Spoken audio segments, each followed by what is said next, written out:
जाणून गुरुला भजा, आपलं कार्य पूर्ण होईल.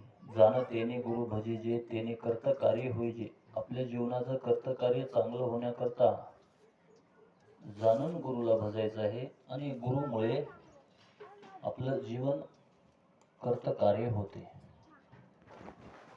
जाणायचे, मायबापाला जाणायचे, गुरुला जाणायचे किती महत्वाचे आहे, त्यांना ओळखायचे.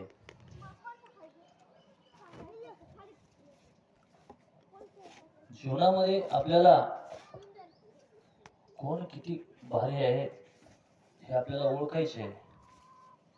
आणि कुणाला भजल्यानंतर, कुणावर प्रेम केल्यानंतर, कुणावर भाव टाकल्यानंतर आपलं जीवन कर्तकार्य होतं हे आपल्याला लक्षात यावं. जाण तेने गुरु भजिजे, तेने कर्तकार्य होईजे.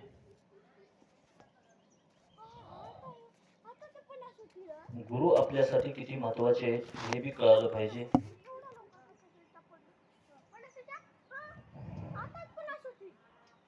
ज्यांना हे कळतं त्यांचं गुरुवर, जय श्री गुरुवर प्रेम असतो. जय श्री सद्गुरुवर, जय श्री गुरुवर त्यांचं प्रेम असतो. प्रेम सुख देई, प्रेम सुख देई, प्रेमाविना नाही समाधान.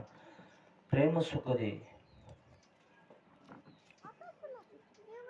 प्रेम महत्वाचं आहे, भाव महत्वाचा आहे. भाव आपल्यामध्ये प्रगट झाला पाहिजे आणि भाव प्रगट झाला की आपलं जीवन धन्य होते.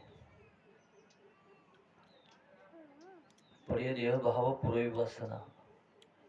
भावे विन भक्ती, भक्ती विन मुक्ती, बळे विन शक्ती बोलू नये.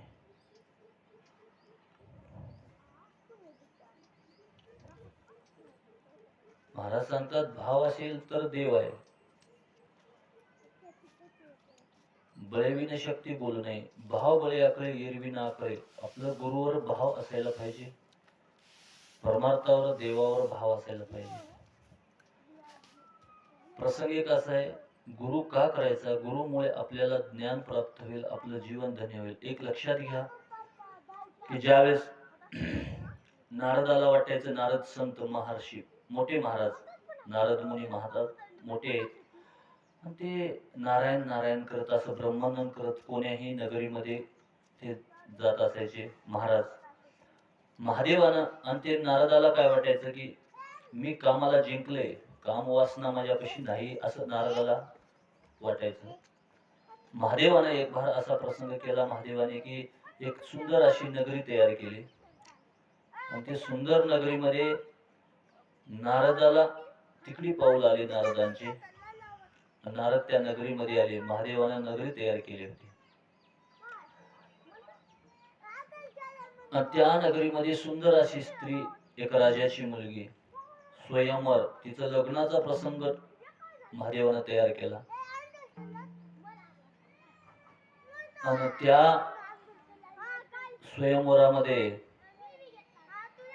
नारदाचे पावलं तिकडे आले, त्या नगरीत आणले. नगरीमध्ये नारदाचे पावलं आल्यानंतर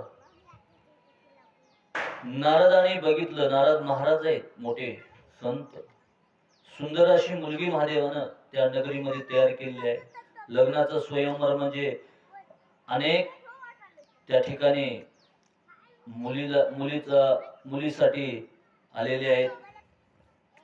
म्हणजे आता कुणाच्या गळ्यात माळ घालील असं स्वयंवर. म्हणजे अनेक जण गावचे, राज्य म्हणा, चांगले चांगले येतात मुलं, आणि तिने जिच्यावर पास करील, ज्याला माळ घालील तिचा पती होईल, असं असते स्वयंवर.